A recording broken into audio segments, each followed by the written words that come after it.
Conexão RS de hoje recebe o professor de administração, Camilo Bórnia, o professor de economia, vamos primeiro com o professor Camilo, aí já está mostrando todo mundo, agora sim, professor Camilo, professor de economia Cássio Moreira, o jornalista Astomiro Romais e o diretor-geral da Ubra TV, o professor Walter Kuchenbecker.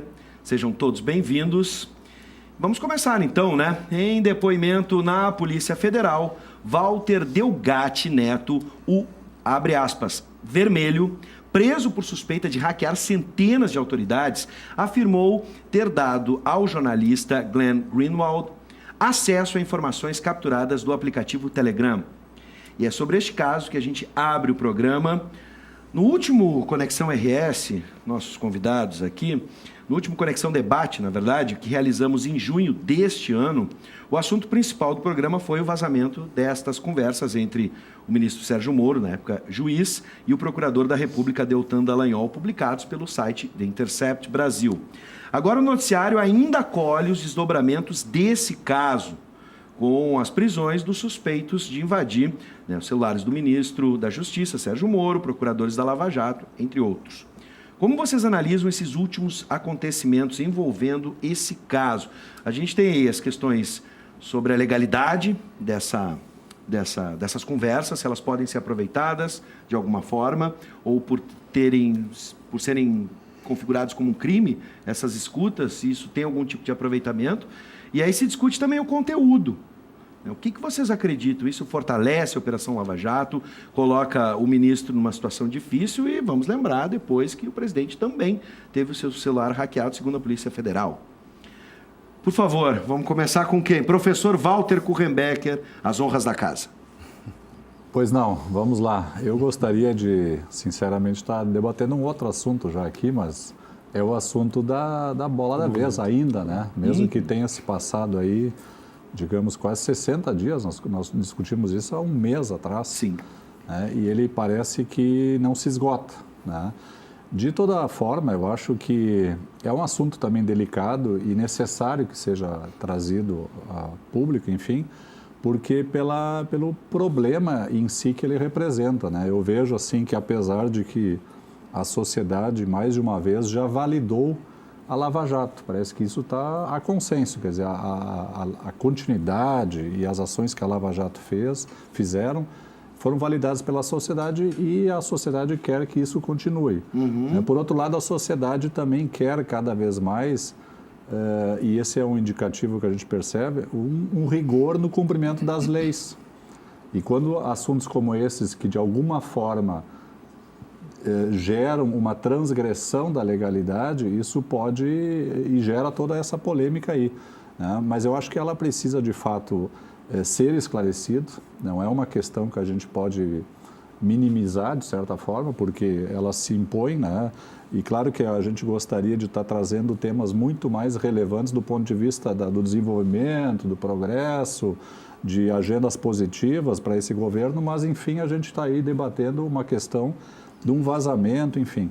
E por isso que eu acho que, de toda forma, ele precisa ser esclarecido. Isso sim, eu acho que esse é o recado. Tomara que palavra, acho que é bem essa, né? Porque eu lembro assim, de um conselho muito sábio que as coisas a gente tem que pegar e jogar na parede para ver o que gruda, né? Então nós estamos num momento que a gente não sabe ainda o que gruda, o que de fato não gruda, né? Porque é toda uma fumaça que se criou em cima da efervescência do episódio, que a gente tem versões, né? Os fatos, enfim, ainda não estão claros, né? Existem muitas versões, então acho que é tempo de aguardar para que os fatos efetivamente venham. Qual versão gruda, é isso, professor? Exatamente, é o que de fato está acontecendo, né? Porque agora existe uma série de interesses políticos de tudo quanto é parte, né? Para que isso seja assim, para que seja assado, enfim, se cometeu-se uma ilegalidade e se essa ilegalidade suposta dos hackers, se isso invalida o conteúdo daquilo que efetivamente está dentro do pacote, né? Acho que essa é a questão, para mim, primordial. Não adianta a gente ficar fazendo marola em cima da questão do, foi legal ou não foi legal? Tá, ok, isso é uma parte. Foi legal ou não foi legal? Mas qual o conteúdo que está neste pacote? aquilo que se alguém rouba alguma coisa na minha casa, acho que até o Moisés Mendes que usa esse exemplo, né? Alguém rouba um pacote na minha casa, eu preciso procurar quem efetivamente efetivou esse roubo, né? Mas eu preciso ver também o conteúdo do que foi roubado, né? O que tem dentro daquela caixinha. Então, acho que esse é o segundo momento que nós devemos progredir para isso, para ver efetivamente quem roubou, se roubou, né, deve ser punido por isso, né, e qual o conteúdo desse roubo também. Acho que é a segunda etapa primordial nesse processo. Professor Camilo? Mais do que a questão política, o que me preocupa, porque a questão política vai passar, de um jeito ou de outro, mas me preocupa que a gente está discutindo em cima de uma violação de direito de comunicação, de privacidade das pessoas.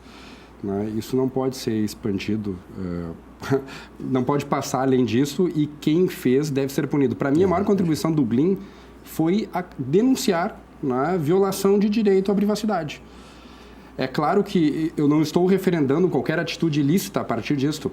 O que eu acho que essa operação pode acabar fazendo é tendo acesso, de fato, àquilo que eles tiveram acesso para verificar se aquilo que o The Intercept anunciou, de fato, é verdade. Porque existem também suspeitas que a transcrição foi feita de forma a induzir um tipo de opinião. Isso que a gente não sabe. Algum tipo de edição. Tá? Exatamente, uma edição que mudasse os fatos, ou que daqui a pouco encadeasse as frases num contexto um pouco diferente, ou se tirou de contexto, porque às vezes, isoladamente, 2, 3 frases querem dizer uma coisa, mas dentro de um outro contexto pode significar outra completamente diferente. Então, nesse sentido, pode elucidar. Mas, ainda assim, a gente não pode achar que isso seja normal, mesmo que seja para poder zelar por algum interesse de cunho legal ou alguma coisa assim. A gente tem um direito primeiro, que é o direito à privacidade das pessoas. Eu acho que a gente não pode romper com isso sob qualquer argumento. Bom, professor Cássio. Bom, vou ao encontro do professor, o nome que é meio complicado. É verdade, Professor Astomiro? Astomiro, perdão. Eu concordo muito com o que o professor Astomiro falou. Eu acho que é muito cedo ainda para fazer uma análise um pouco mais substancial sobre o assunto, né? Porque tem muitas informações ainda que estão sendo checadas, etc. Mas dá para fazer uma análise em 2 aspectos. A questão legal, que eu acho que a polícia tem que investigar, enfim, qualquer hackeamento tem que ser combatido, mas a questão política também, do conteúdo, né? O conteúdo, na minha opinião, é gravíssimo e ele aponta uma má contribuição à Operação Lava Jato, que é o uso ideológico para atingir, caso confirmado, né, para atingir objetivos políticos e uma operação que é muito salutar, muito boa para o Brasil, mas que não deveria estar estampada em nome de pessoas. É que nem a Operação Lava Jato, na minha opinião, é que nem um juiz, ou seja, quando o jogo vai bem, tu nem lembra o nome do juiz. Agora, a partir do momento que tu sabe o nome do juiz de cor e o nome do juiz começa a ser uma referência para um dos lados, a coisa não está bem ajustada, né? O juiz tem que ser isento e parcial. E a questão do vazamento, a gente já teve até o vazamento da própria conversa da ex-presidente Dilma com Lula, etc., que teve algumas partes da conversa que não deveriam ser vazadas. A gente tem um histórico de vazamentos no Brasil que tem que ser combatido, né? Mas isso não é uma coisa recente. Isso é uma coisa que tem acontecido. Ser combatido lá e aqui, né? Não aqui, lá não. Quer dizer, as coisas, acho que elas são interrelacionadas, né? Exatamente. Tem tudo a ver uma coisa com a outra, né? E é isso que a gente tem que... Porque a gente está num momento que as paixões políticas e ideológicas acabam meio que subindo a cabeça e as pessoas fazem análises meio com o fígado, né? Então, eu acho que o jornalista Glynn é um dos grandes jornalistas mundiais, extremamente renomado. Tem a questão que ele tem um casamento com alguém filiado no partido de esquerda, que traz uma certa suspeita ao posicionamento dele, mas ele é um cara extremamente renomado, né? E há a questão de um vazamento ilegal. O vazamento ilegal tem que ser combatido, as pessoas que fizeram isso têm que ser investigadas e, caso comprovadas, têm que ser punidas, mas isso nada apaga, não é uma borracha que apaga o conteúdo. E o conteúdo, se a gente for ver algumas coisas que aconteceram ao longo da Operação Lava Jato, há várias críticas à Operação Lava Jato, alguns comportamentos de alguns... Porque a gente tem que entender que a Operação Lava Jato ela é composta por pessoas. E algumas dessas pessoas, muitas vezes, acabam tendo uma visão de mundo que, às vezes, pode interferir no andamento das investigações ou tal. Então, isso que eu acho que é o grande contribuição desses vazamentos, né? A gente dá uma luz a isso e saber o quanto foi imparcial certas investigações e quanto foi movidos por interesses políticos, partidários. Eu, particularmente, acho um erro do ministro Moro sair como juiz e aceitar um cargo de ministro do candidato que venceu. Eu acho que é uma coisa... ou seja, muito complicada, né? Eu acho que ele deveria permanecer na magistratura e a partir do momento que ele sai de um posto de juiz e assume como ministro da Justiça do candidato que venceu, eu acho que é uma coisa bastante complicada. Então, eu acho que esses vazamentos vão servir para esclarecer, né? Trazer um esclarecimento a isso tudo, né? Bom, vamos acrescentar a fragilidade, né? E aqui todos falaram e lembraram de outros momentos em que autoridades foram hackeadas no Brasil, né? Ou foram vazadas conversas. E no alto escalão, de praticamente todos os poderes. Mas com uma diferença, né? Fizeram menção àquela vez que foi grampeada a conversa do presidente Lula com a Dilma. Só que na ocasião existia, de certa forma, uma investigação e uma autorização para tal. Aqui a gente está falando de hacker direto, sem nenhum tipo de autorização. Então, existe sim uma diferença. E que tem sido sistematizado. Parece que ontem mesmo denunciaram mais outros dois, né? Da Joyce. Nós estamos falando de 1000 pessoas, pelo menos, atacadas. São várias autoridades. É uma operação, né, em larga escala. A pergunta que fica também para a gente discutir é que quem interessa esse tipo de procedimento, né? A gente vai tentar entender se são agentes políticos identificados com partidos, se são, né, alinhamentos ideológicos. Fogo amigo. Pois é, fogo amigo também. Esse é o grande problema, porque eu acho que muito mais do que tentar esclarecer os fatos, que é um direito que nós temos como cidadãos e como sociedade, buscar a fundo o eventual culpado de ter feito a ilegalidade, está se percebendo que há sempre uma polarização muito forte, né, de grupos ideológicos. E aí se joga quase que uma nuvem de obscuridade, às vezes em cima, quando alguém diz, não, isso aí não é tão importante assim, como se fosse algo normal. Quer dizer... Diz respeito a todos nós, respeito a todos nós. Posso acrescentar que essa frase do isso não é tão importante serve para os dois lados. Exatamente. Tanto para quem fala sobre o hackeamento, quanto quem fala para o conteúdo. Sobre o conteúdo. É que a diferença que eu vejo, o ponto é que isso acontece para os dois lados sistematicamente. O que ocorre é que, neste momento, a gente dispõe de recursos tecnológicos que permitem uma comunicação mais dinâmica e também dispomos de recursos tecnológicos para fazer monitoramento disso. Então, a única diferença é que vazou. Eu tenho certeza que se fosse lá para o mensalão, por exemplo, e se tivesse ação de hackers, ia ter conversa para os dois lados também. Algum juiz tentando condenar e eu tentando liberar. A diferença é que agora a gente sabe. Eu estou tentando imaginar agora, o professor é perito nisso, sobre transformações culturais e práticas, né, professor?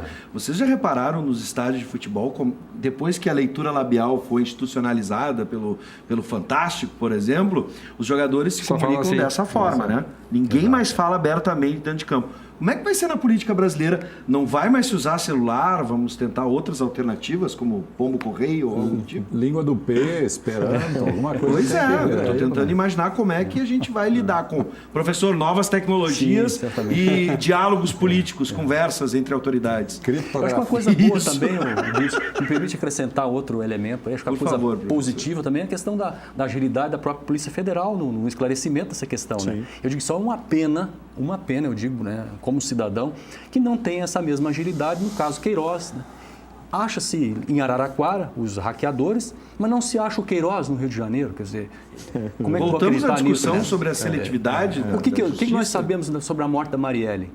Quem são os mandantes? Né? Por que isso não aparece? Por que a Polícia Federal não tem efetividade nesse tipo de ação? A questão dos 39 quilos de cocaína também. O que nós sabemos disso? Quer dizer, a Polícia Federal deveria dar essa satisfação também para nós, assim como dá em relação aos hackers, né? Quer dizer, por um lado sim, por outro lado não. Quer dizer, o que está envolvido nessa problemática? Mas aí podemos acrescentar, saber, e pergunto para vocês todos, o papel da mídia nesse... A gente tem o Intercept Brasil e a gente tem outros veículos, como o Estado de São Paulo, a Folha, enfim. Como é que vocês enxergam? Porque também tem que ver se a mídia está dando o mesmo peso, duas medidas para as abordagens. A questão que eu vejo, na minha opinião, está começando a se tornar um problema que só cresce, esses dois lados. O Brasil é um país muito grande para ter dois lados só, né? O Brasil devia ter vários lados, vários ângulos, etc. E a gente está numa grenalização, falando que vai ter jogo hoje, mas uma grenalização que a pessoa defende um lado, ela pode até perceber que tem coisas suspeitas, erradas, mas ela continua defendendo porque ela tem que vencer o debate com o outro. E aí o irracional toma conta. As pessoas falam e às vezes para falar do Lula, do Bolsonaro e tal, chega a ficar, né, com raiva. Eu não tenho raiva do Bolsonaro, não tenho raiva do Lula, não tenho raiva do Fernando Henrique, não tenho raiva do Temer. Ou seja, eu posso ter discordâncias pontuais em alguns pontos. Só que as pessoas incorporam aquela raiva que tu começa a ver a pessoa falar. E durante até a minha tese de doutorado eu estudei muito análise de discurso. Tu vê a pessoa falar, tu vê, esse aqui perdeu a credibilidade, porque eu sei que ele odeia o Bolsonaro, ou ele odeia o Lula. Então, para mim, perdeu a credibilidade porque dá para ver que ele tem o sentimento de ódio, de raiva, que acaba meio que cegando ele. A gente sabe que esses sentimentos, eles acabam nos cegando. Não, mas a pessoa pode discordar de forma veemente. Não, discordar, mas tu vê que aquela discordância, ela não é só uma discordância de ideias. Ela tem uma questão até pessoal com a pessoa. Tu percebe isso, é muito claro. A pessoa se transforma. O rosto dela vem uma raiva, uma coisa que é uma coisa que a gente tem que ter combate. A gente tem que combater no país. Ou seja, a gente pode ter discordâncias de pontos de vista político, econômico, mas nós somos um país, né, com brasileiros. E todos, por embora tenham um ponto de vista diferente, eles... Quer ver um exemplo que a nossa amiga, que muitas vezes traz essa polarização? O nosso presidente quer indicar o filho para embaixador dos Estados Unidos. Um absurdo. Aí alguns criticam. E esses que criticam, talvez se o Lula fosse indicar o filho dele, elogiariam. E daqui a pouco alguns que defendem criticariam se o Lula... Então, é uma coisa que chega ao irracional. Sim. Né? Então, mas nesse aspecto, professor, aí pode acrescentar, é que eu tento olhar pelo lado de quem produz a notícia, quem produz a manchete. Claro. Certo? Análise de discurso, professor, as palavras têm poder. A palavra de uma manchete vai direcionar para um lado ou para o outro. Eu iria um pouco mais assim um pouco mais para frente, um pouco mais filosófico. Eu acho que a gente tem um problema que a gente não vai se livrar, que a partir do momento que a gente tem uma estrutura no país onde o Estado ele tem um papel preponderante na economia, onde ele tem a maior petroleira do Brasil, onde ele tem negócios de toda a ordem, tu acaba fazendo com que os holofotes se virem para a política e passe a ser interessante. Tu tem muito poder concentrado. Quando tu tem poder concentrado, tu acaba tendo que precisar de uma polícia federal extremamente equipada, tu tem interesse, vale a pena economicamente tu hackear, vale a pena fazer uma série de coisas transgredindo a lei e tu passa a ter, naquela estrutura política, ela passa a ser visada pelos dois lados que cada um quer tirar para o seu. Não tem nada a ver com o debate, mas se a gente tivesse uma estrutura, né, onde o Estado se separasse da economia e não dependesse, tá, do poder político, a gente não ia estar perdendo tempo, perdendo energia e despendendo recursos nessas discussões que são completamente inócuas e que não vão produzir riqueza para absolutamente ninguém. Eu vou parar por aí porque o gancho é perfeito para o nosso próximo bloco, porque eu quero salientar que nós temos 2 professores aqui, né, que vivem a academia, tem suas perspectivas, e isso é um debate, e a gente tem 2 professores ligados à área econômica, né? 2 professores que entendem do assunto, que eu tenho, e já conheço os 2, eu tenho certeza que vão divergir, por exemplo, nesse ponto central sobre a participação do Estado na economia. E é o gancho perfeito para a gente debater no próximo bloco a liberação dos saques do FGTS. Será que essa medida do governo vai ajudar a aquecer a economia? Alguns setores da economia chiaram. A gente vai discutir isso no próximo bloco, então não saia daí que a gente já volta. O governo federal anunciou nesta semana mudanças na política para o FGTS e das cotas do fundo PIS/PASEP. Com a medida, o Planalto pretende aquecer a economia. E aí, gente? Como vocês encaram esse movimento do governo na economia? Vai de fato aquecer ou é apenas um paliativo? Daqui a pouco a situação não anda ou dá o famoso 2 passos para trás? Eu quero dizer que, primeiro, parece um consenso, o governo digamos assim, confirma de que a economia está parada. Está preocupado com isso. Sim. Isso já é um grande avanço, no meu entendimento. Quer dizer, precisa acontecer um fato que comece a movimentar a economia, porque nós não tivemos agora, nesses 6 primeiros meses, nenhuma agenda positiva que alavancasse. Talvez a reforma da Previdência. Sim, mas sempre aguardando a decisão da Previdência. Evidente. Mas isso foi 6 meses e ainda não se confirmou. E o que está se percebendo de concreto, pessoal, é que não há mais dinheiro circulante. Está tudo parado, aguardando, e as pessoas estão realmente sentindo uma falta. Tanto é que agora, por exemplo, a liberação da FGTS, que foi anunciado com glamour, agora a quantidade me parece tão pequena, mas já ajuda. Quer dizer, isso é uma coisa muito séria. Quer dizer, nós estamos parados e precisamos injetar dinheiro nesse mercado. Então, isso aí parece que é uma grande notícia, nesse primeiro momento que eu vejo. Agora, as consequências adiante, que já a construção civil questionou, porque vai paralisar isso, de que forma será feito isso, para quem, aí parece que está um pouco confuso ainda, né? Eu tenho dúvidas, Bilson, me permite um palpite aqui. Eu acho assim que a questão de R$500, né, disponibilizados, eles não significam absolutamente nada. Se me permite usar uma expressão, não sei se pode dizer que poderia usar nesse horário aqui, né? Seria mijar no incêndio. Desculpe, né? Não te ofendeu, né, com isso? Né? Não. Tá, podia falar pipi, professor. Mais ou menos, ficar mais bonito, né? Simpático. Mas pensando assim, que R$500 que serão injetados na economia por pessoa, enfim, num cenário em que 64% das famílias brasileiras estão endividadas, as pessoas não vão gastar esse dinheiro com consumo, vão pagar dívidas. Né? E aí significa o quê? Mas está colocando dinheiro no mercado. Eu que tenho uma loja, por exemplo, estou esperando que paguem minha dívida, o dinheiro vem para mim e vai circular de uma forma muito mais produtiva do que rendendo um nível ridículo no FGTS. E pior, ficando na mão de quem não é dono do dinheiro. Eu acho que mais importante, eu saúdo a medida, tá? Não por conta da injeção que pode estar na economia, que eu acho que ela é pequena. É um coice de porco.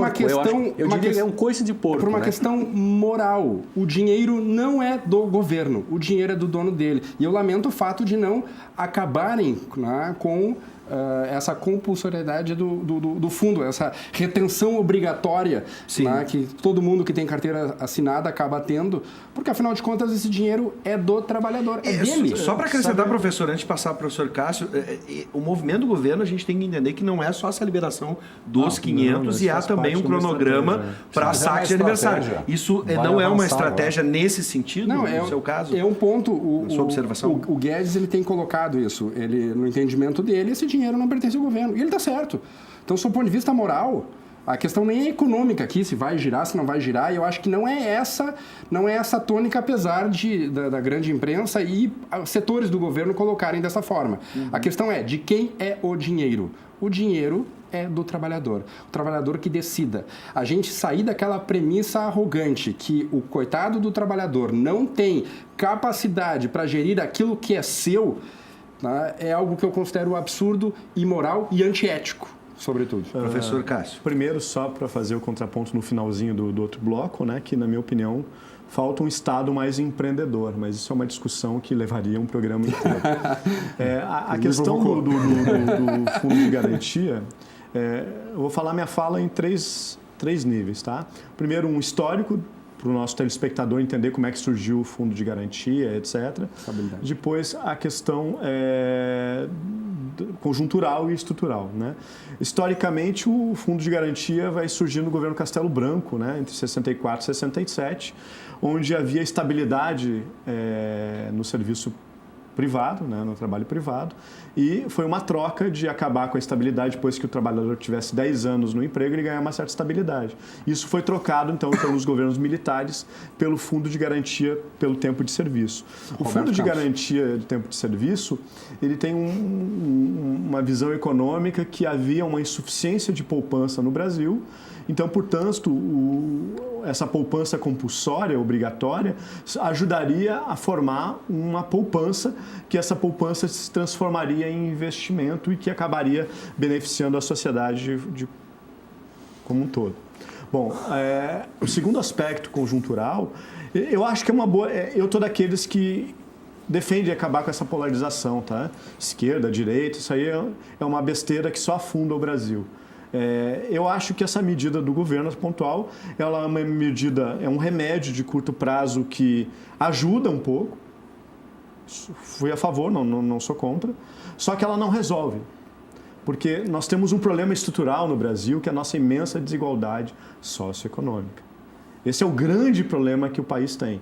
Se vocês pegarem grande parte dos países desenvolvidos no mundo, a desigualdade não é tão grande. E o Brasil está nos países mais desiguais do mundo, né? Bom, então, o Brasil tem uma necessidade de crescimento econômico e que esse crescimento econômico, por meio de políticas de transferência de renda, de valorização real do salário mínimo, etc., esse crescimento econômico pode vir a se transformar em desenvolvimento econômico. Porque crescimento econômico e desenvolvimento econômico não são coisas iguais, são coisas diferentes. Então, o fundo de garantia, ele, de certa forma, vai trazer um leve aquecimento para uma economia completamente estagnada e que as próximas previsões vão caindo cada vez mais. Então, o que eu acho que vai acontecer? Essa injeção de recursos vai ajudar principalmente a quitar dívidas, né? Vai dar uma certa movimentação na economia, só que essa movimentação não é sustentável. Porque o Brasil só vai trilhar o caminho do desenvolvimento econômico a partir do momento que tenha crescimento econômico com distribuição de renda. Sem crescimento econômico com distribuição de renda, nós não vamos sair do caminho do subdesenvolvimento num desenvolvimento galopante, cheio de lacunas, como é o caso brasileiro. O professor Cássio antecipou que ele acredita que as pessoas vão pagar suas dívidas. E aqui o professor Camilo lembrou que há um senso comum de que o brasileiro não sabe poupar e por isso algumas medidas são tomadas. Vocês acham que isso está se transformando? Qual o destino desse dinheiro? Pagar dívidas, consumo ou até mesmo reaplicar, porque isso é uma outra perspectiva, na medida em que o fundo de garantia não tem um rendimento tão grande. Deixa eu só fazer uma consideração. O FGTS, a liberação, ele dá, de certa forma, uma injeção, dá um gás que pode fazer com que a economia respire um pouco, mas o que faz uma economia crescer é aumento de índice de produtividade. Se eu pegar toda a riqueza do Brasil e simplesmente, por decreto, resolver distribuir, vamos supor que todo mundo acordar, distribuir igualitariamente, nós vamos morrer pobres. Distribuição em si sozinha não quer dizer absolutamente nada. A distribuição, inclusive, a forma mais eficaz de fazê-lo é através do mercado pujante que permita com que a economia aumente os índices de produtividade. É isto que faz um país partir de um patamar e partir para outro, que por consequência do crescimento e do mercado dinâmico, ele acaba distribuindo melhor, e não o contrário, que é a tese que ele aplica. Mais ou menos. Tá? Mas vou trazer uma terceira perspectiva, né? Que eu ouvi aqui nesse programa. Por favor, professor. Por causa dos 500 reais, acho que algum empresário resolve ampliar a sua planta, enfim, por causa desse movimento? Não. Existe toda uma estrutura. Quer dizer, você só tem aumentar a produtividade. Se você tiver emprego, né? Eu não basta eu ter 500 reais na mão, é como eu matar a minha fome comendo os meus dedos, né? Eu preciso de uma estrutura que seja desenvolvida, que desenvolva, que crie empregos, que crie oportunidades, que dê bons estudos, que dê educação, dê saúde, dê segurança, dê tudo. Quer dizer, é uma coisa muito mais macro do que botar 500 reais e achar que isso vai resolver os problemas. Para mim é coice de porco, eu já disse. O professor Fialkov, tá, que também é um economista, esteve aqui no programa e trouxe uma perspectiva que me marcou. Eu quero saber a opinião de vocês. No momento que a população paga essas dívidas, sejam com, por exemplo, grande parte com financeiras ou com bancos, esse dinheiro já não é injetado de novo no mercado financeiro e não vai produzir nada? Mas o mercado financeiro, ele dá dinheiro para quem? O problema do mercado financeiro, que é o capital especulativo, é justamente naquele seu maior cliente. Quem é o maior cliente de banco? É o governo. Aquele dinheiro que vai para banco, que não vai para governo, ele é reinjetado de volta. Porque o banco, ele faz o que com o dinheiro? Ele vende título público, que é governo, ou ele empresta, tá? Para fazer a economia girar. Ele não fica com o dinheiro lá dentro de um cofre parado. Tá? Isso é mais ou menos... essa tese é colocar guampa em cabeça de cavalo. Tá? É sempre o problema do sistema perspectiva. financeiro. Estamos aqui em um debate. Um dado que me chamou a atenção e eu não tenho clareza, mas eu ouvi na rádio hoje que 83% do FGTS que tem, ele anual é menor do que 500, dos que têm direito a FGTS. Não sei se vocês têm um dado mais consistente, quer dizer, a quantidade, por causa do volume, né? Pô, só com 500 Não, o volume é gigantesco. No conjunto, mas eu digo individualmente, ele representa 83% da população não tem mais do que 500 por ano para retirar. Não sei o valor exato, mas é... Isso que eu achei, eu fiquei estarrecido com esse dado, porque... Poucos têm esse privilégio. Vão ter esse privilégio. Assim, isso que eu achei assim, apesar de ser uma questão ainda ser...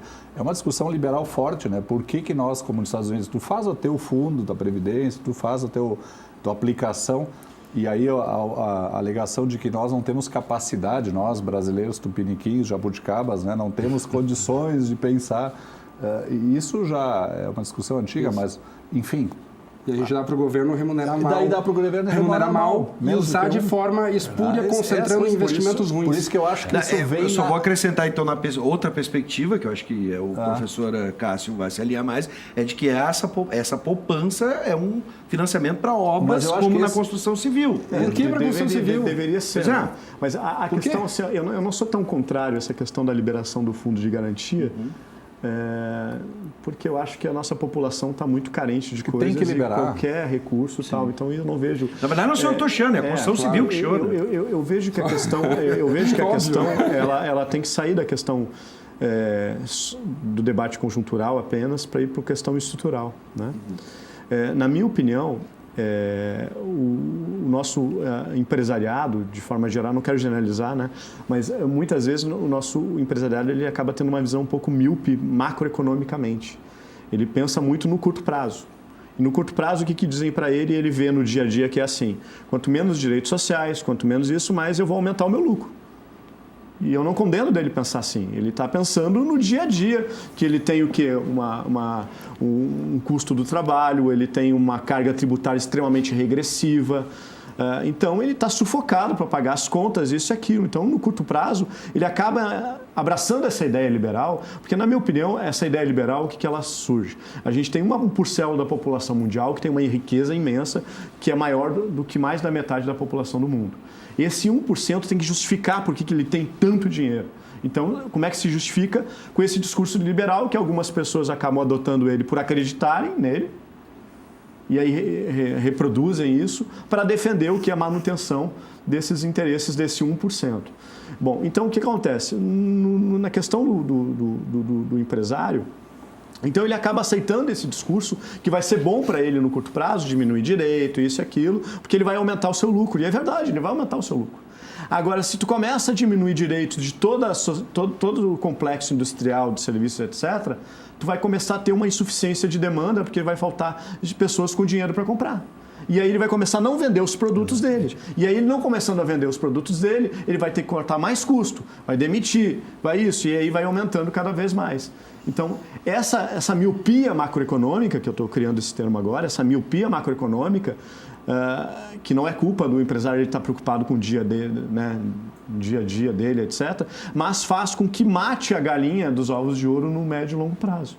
Então, o fundo de garantia nada mais é de dar um pouquinho de dinheiro para as pessoas irem lá e gastar. Só que nós temos um problema estrutural no Brasil. E eu adianto para vocês, é bom que está sendo gravado, a gente vai ter uma retomada um pouco de crescimento no próximo trimestre, no outro, e depois, daqui a 2, 3, 4 trimestres, pode me trazer aqui e depois a gente vê, a economia vai voltar a cair de novo. Porque não é sustentável. É bom que fique gravado e é bom que grave o que vai falar também, porque daqui uns meses, daqui uns segundos trimestres a gente vê o que vai acontecer. Eu concordo no início da conversa. Mas pelo que eu estou entendendo, a gente está olhando só essa iniciativa do governo. Não, perfeito. É uma iniciativa individual. Outras iniciativas aí, como a reforma. Só para complementar o que o Camilo falou, não que eu acho que simplesmente distribuição de renda vai resolver. Claro que a distribuição de renda vem com uma melhora de um nível educacional público e gratuito, que as pessoas têm o direito de se instruírem e contribuírem com a sociedade de forma geral, etc. E aí isso vai fazer com que o investimento, tanto das faculdades públicas quanto privadas, etc., façam com que aumente a produtividade da sociedade. Então, é muito complicado, às vezes, porque os problemas do Brasil são problemas tão complexos que a gente não pode simplesmente dizer que uma variável fazer outra vai resolver. É um conjunto de variáveis que se afeta. O que eu estou dizendo é que a questão da distribuição de renda, e não só ela, é a chave do problema. Mas não numa distribuição de renda que todo mundo vai ganhar igual, porque as pessoas são diferentes. O socialismo morreu, o socialismo fracassou, o capitalismo é a melhor sistema econômico. Mas o capitalismo, com uma intervenção do Estado na economia, especialmente em economias muito desiguais. Professor Cássio, deixa eu só passar para o professor Camilo. Eu concordo com o início da fala do Cássio, quando ele diz que existe uma certa miopia. Só que eu discordo do mérito, na forma que ele colocou, que é o seguinte: o empresariado, ele tende a defender algumas pautas liberalizantes daquelas que são convenientes para ele. Então, por exemplo, a flexibilização da lei de trabalho, via de regra ele é a favor, porque ele contrata, né? Ele quer diminuição de carga tributária, que é o Estado menor. Agora, quando tu fala para ele, por exemplo, como aconteceu agora na Constituição Civil, em acabar com o FGTS, ou diminuir o FGTS, aí o setor ele é contrário. Aí tu fala em diminuir barreiras de importação, aí o pessoal do vinho daqui reclama. Quando tu fala em desburocratizar ou desregulamentar determinados mercados que fazem com que novos players possam entrar e concorrer com aqueles que já estão estabelecidos, eles são contrários. Então, eles não são liberais. Eles adotam algumas pautas liberais porque são convenientes para eles, porque eles vivem deste sistema. Então, eu não acho muito correto, tá? Eu de certa forma, eu fico meio ofendido quando dizem que estes são liberais, porque não são. O liberal é aquele que defende que nós temos basicamente direito à vida, à propriedade, à liberdade, ao direito à busca da própria felicidade de cada um e que ninguém tem o direito de se meter neste tipo de busca. E não é qualquer imposição no sentido de positivar algum direito, não é um direito, é uma violação de direito, porque quando eu positivo um direito, eu estou dizendo que alguém deve pagar para este. Isto que é um liberal. Então, botar essa pecha e dizer que isto que é míope por conta disso é exatamente o contrário. E só um parênteses bem interessante, né, na fala do Camilo. Notem que no Brasil a gente está vivendo uma situação que muitas pessoas são liberais na economia e não são liberais na política, são conservadores. Não são. Bom, aí eu vou sair da área técnica, porque a gente teve esse bloco. Esse bloco. São liberais. Com licença, peraí que agora está entrando na minha área. Quer ver me tornar um liberal? Quer ver um professor? No dia que as pessoas puderem ir e entrar em qualquer país e morar em qualquer lugar do mundo, o liberalismo teria chance de dar certo. A partir do momento que cerceia as pessoas de querer ir morar nos Estados Unidos. O menino da vila lá comprou uma passagem, eu quero morar nos Estados Unidos. Se é liberal, tem que liberar para todo mundo morar onde quiser. Só que se fizer isso, eu concordo com o resto do liberalismo. Só que o liberalismo ele existe para defender a manutenção de alguns privilégios que fazem com que as pessoas acabam na boa intenção defendendo. Nenhum liberal defende que outros paguem para si. O liberalismo deveria defender que houvesse livre circulação de pessoas pelo mundo para cada um poder morar onde quiser. Mas eu defendo isso. Bom, então vamos trazer essa pauta principal e aí depois a gente discute as pautas econômicas. Vamos fazer o seguinte, debate bom é assim, acalorado, mas com respeito, e isso é maravilhoso, mas a gente tem um tempo aqui. Claro, a televisão é uma luta, uma briga, professor, contra o tempo, o silêncio e a inércia, porque ninguém pode ficar parado aqui. E a habilidade do mediador de saber entrar no assunto e se vir pronto que E eu vou trazer o assunto agora, porque eu quero... Esse foi um bloco muito técnico. A gente tinha aqui dois especialistas para discutir especialmente economia. Eu vou convocar a participação dos professores para o próximo bloco, assim como os nossos convidados, né, os nossos professores ligados à economia. E vamos tentar pensar esse mundo. Eu lembro das aulas do professor Astomiro Romais aqui na Universidade Luterana do Brasil, né, quando a gente falava nesse mundo pós-moderno, essa modernidade líquida. É realmente difícil a gente manter uma identidade hoje em dia. Eu sou liberal, mas em determinado momento eu sou conservador, em outros momentos eu posso até pensar em ser socialista ou democrata, social-democrata. Tá difícil da gente manter uma identidade, vide os contextos que estão sempre tudo socialista, tudo é variação de socialista. Pois é, bom, já entramos também nessa discussão, tudo é tudo, nada é nada. Enfim, tá difícil, né, professor, trabalhar com episteme hoje em dia, né, desconstruindo verdades. Tem mais de uma verdade hoje no mundo, professor? Tem muitas. Muitas narrativas. Tem a pós-verdade, né? Que a pessoa acredita. Tem a pós-verdade. Que ela quer que seja verdade. E também tem a fake news também. E a gente vai falar sobre tudo isso no próximo bloco. A gente discute as declarações polêmicas do presidente Jair Bolsonaro. Como é que você enxerga essas declarações? Tem muitos pontos de vista a respeito. A gente já volta, fique por aí, o debate está demais. As declarações recentes do presidente Jair Bolsonaro causaram polêmica durante esta semana, após um áudio vazado em que Bolsonaro chama governadores do Norte e do Nordeste de abre aspas, Paraíbas, o presidente se desculpou durante o evento na região.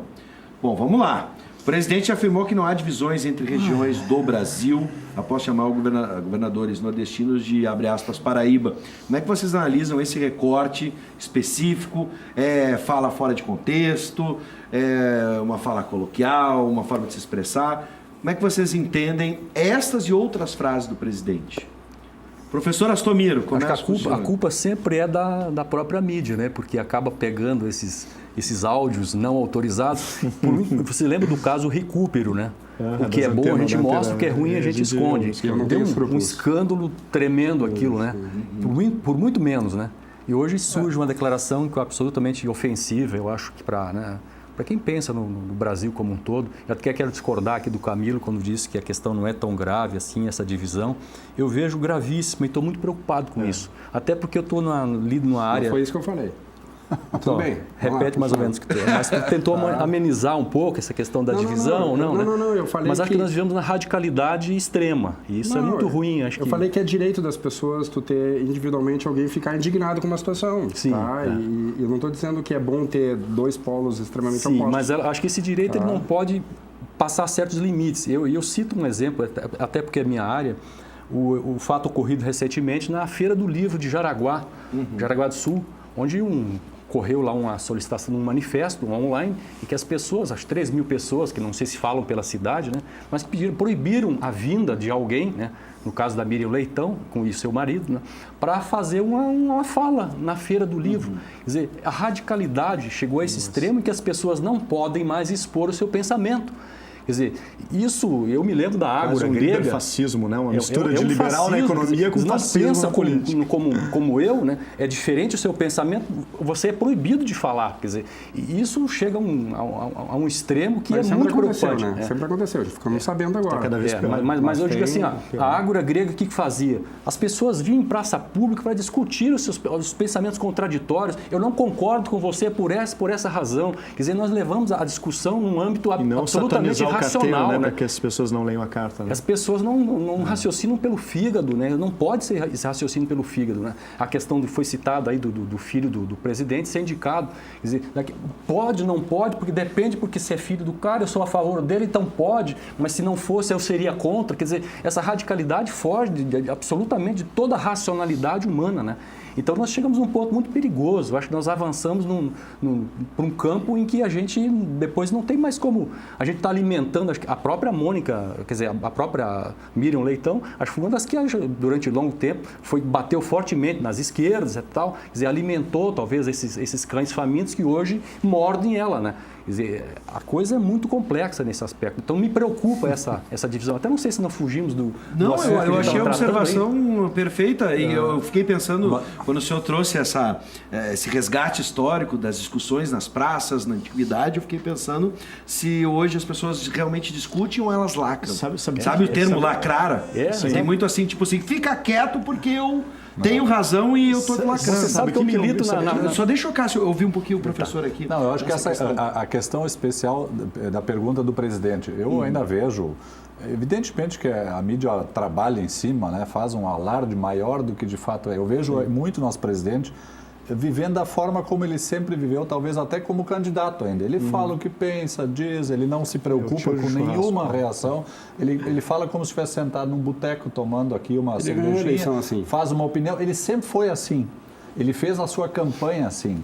Né? E eu acho que, claro, ele precisaria talvez uma orientação, porque hoje ele é representante de uma nação e é o nosso líder máximo. Então fica uma situação complicada na medida que ele toma e fala essas questões. Mas ele talvez está dizendo assim, ó, assim eu me elegi e assim eu vou viver até o fim.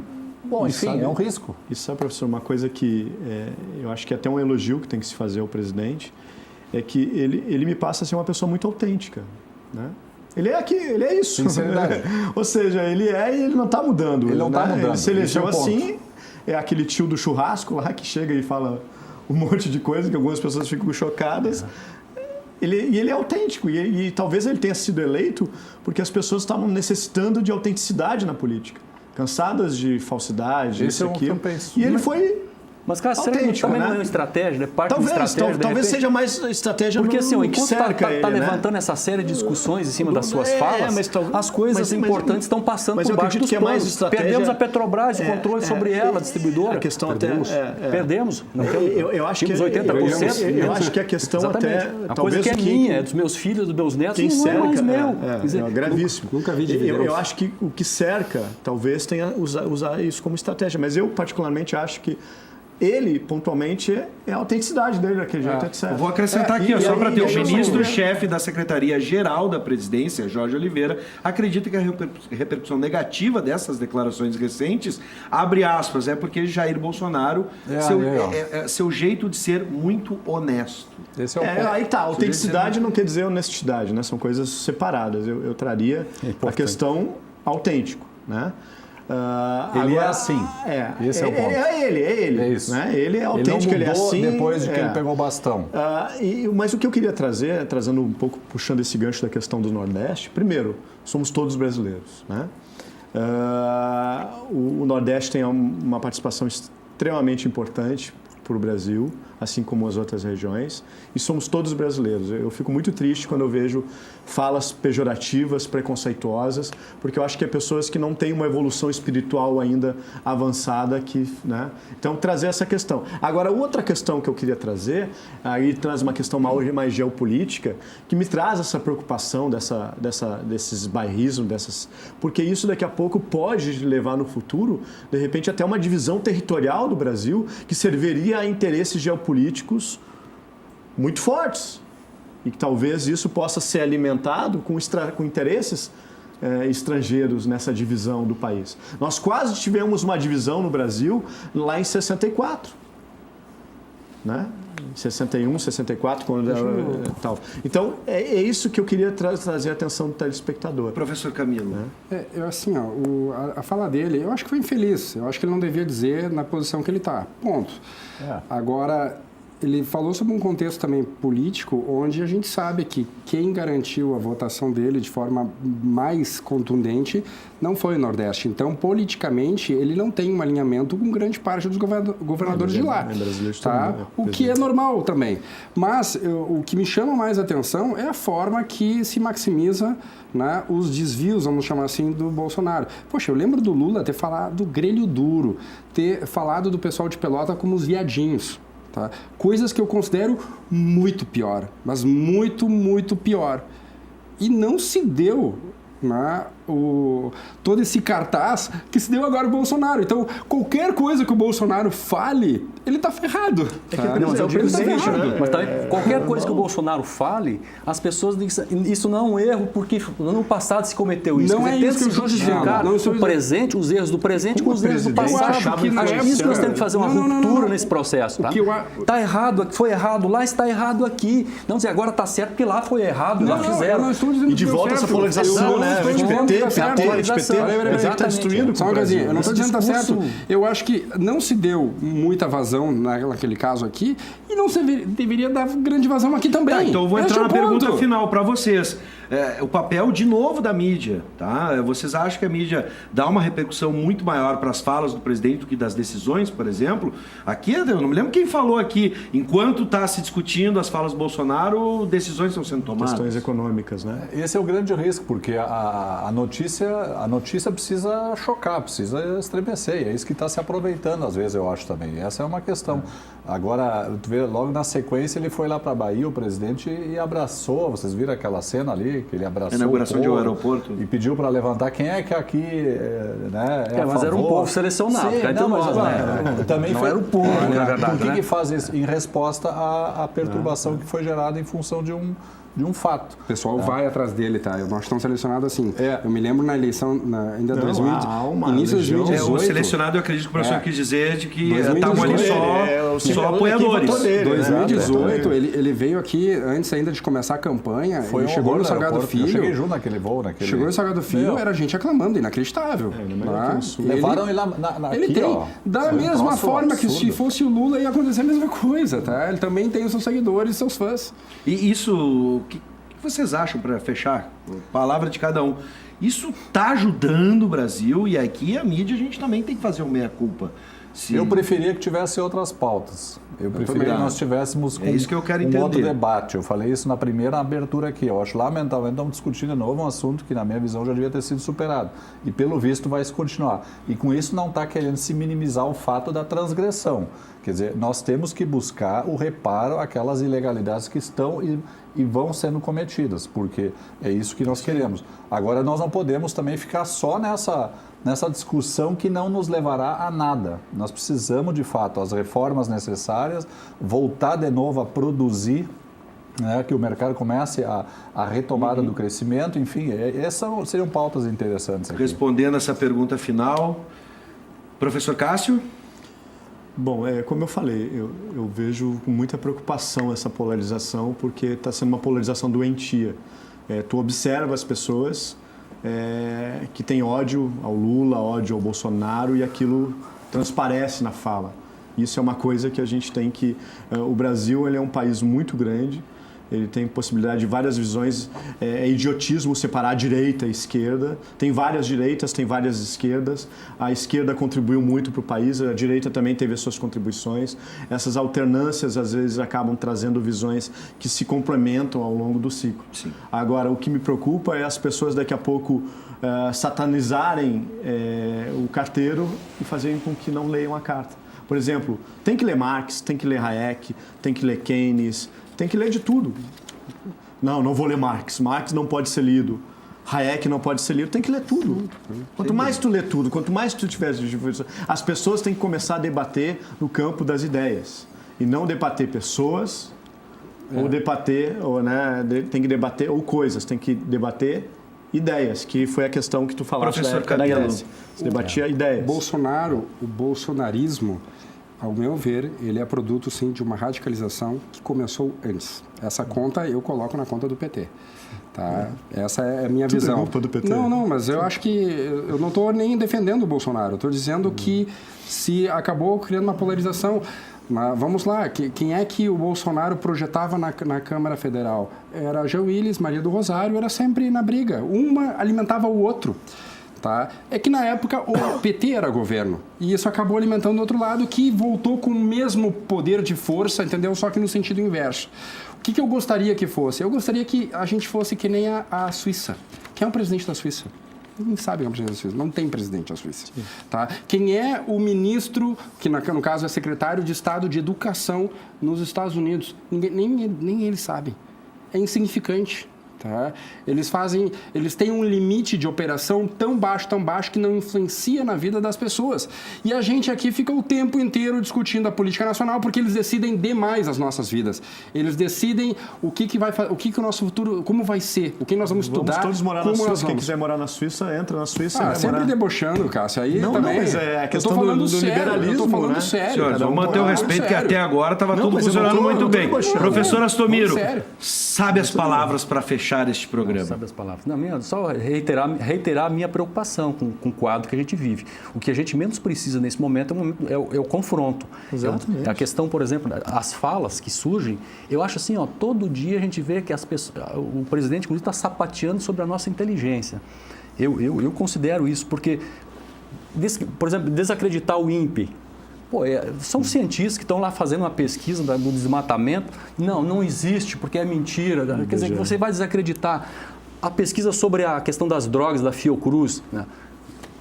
Colocados no lixo também, não pode. Né? A questão, por exemplo, do IBGE, você reduz a própria... para que não apareça os números de desempregados. Quer dizer, você começa a ir contra os fatos, quer dizer, aí começa a gerar na gente uma preocupação muito grande. Porque o próprio Osmar Terra falou agora recentemente que nós estamos... A questão da fome, né, que foi negada também pelo presidente, né, diz que nós vivemos níveis de Dinamarca, de países nórdicos, né?